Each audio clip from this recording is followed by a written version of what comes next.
Hey guys, what is up? This is Matthew Davis, me once again. Welcome back to another video game review. This time is going to be on Dead Island 2, the long-awaited sequel to the fine but very disappointing first game that came out all the way back in 2011. It was announced for years and now it is finally out. So people basically at this point didn't really care if the game was going to come out, but it's finally out and people have been playing it. I just played it. I just beat it. And now I can talk about it. So this game, with a title like Dead Island, you should know exactly how it is. It's pretty much just like the first game. You play one of four survivors trying to make their way to, of course, escape the world of Dead Island in this Hollywood-like setting where you meet up with a bunch of people who give you tasks on what to do in order to escape. And from there, yeah, you basically grab a bunch of weapons and you beat up zombies. And the pacing is a lot more better once you actually do get guns because you start off with just melee weapons that can break very easily.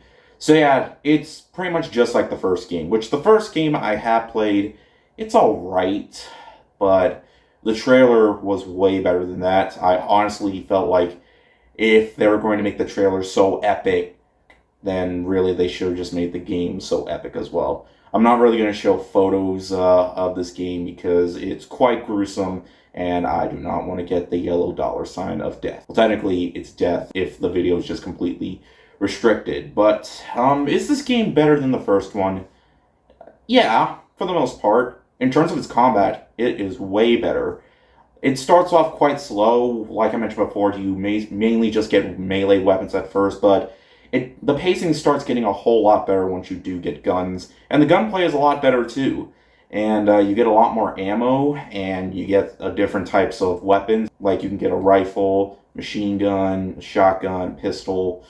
Either way, there are some really creative ways of killing zombies. Like you can trap them by putting water out and getting all of them electrocuted. There's also fire and poisonous ways of killing zombies. But really, you're not going to care about the story because the story just... You don't care about the characters, and that's something that shouldn't be surprising at all, because the characters, well, let's just face it, okay? Like, you just came here to kill zombies, because that can be forgiving, because it's a zombie game, and you just came here to kill a bunch of zombies, and there are a lot of zombies, but honestly, when it comes to trying to get to certain areas, the zombies can honestly be quite a pain. In fact, there's no difficulty setting, so there are times where you're going to do more side quests than you are going to do the main plot if you don't want to keep dying over and over.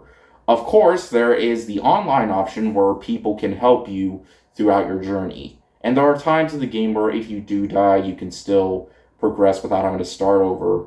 But most of the time, you are going to have to start over from your last checkpoint And sometimes they don't even let you keep your ammo, so...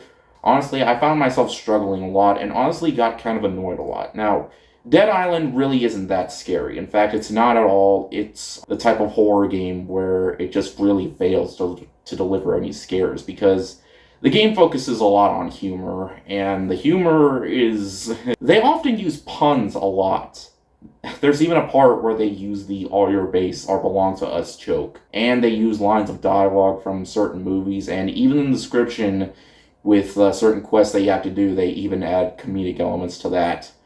And sometimes the humor just... It honestly gets very repetitive and very old really fast.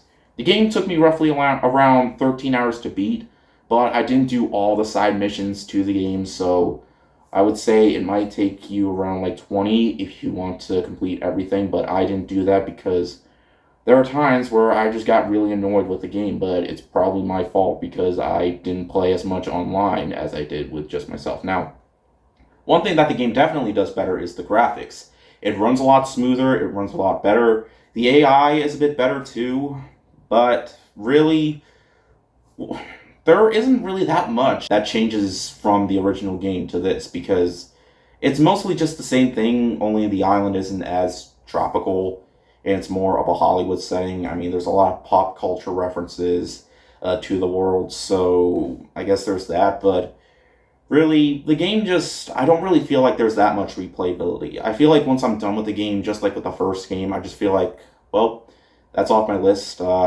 What is there else to do? The game was just... It just came out way too late for me to fully get excited. And because I wasn't a big fan of the first game, but I still can say that I had some mild fun with it, but with its bland characters, its bland story, and the fact that I got annoyed so many times just because I feel like there are times where it forces you to grind in order for you to progress. But needless to say, it's not a bad game, but in terms of an era where we're constantly still getting a lot of zombie games, it really just it doesn't do anything new for the genre. But I can say if you are curious about this game, I recommend just renting it, which is what I did, rather than just buying it for 70 bucks. Really, that's way too overpriced. But needless to say, it's a fine sequel to a alright game.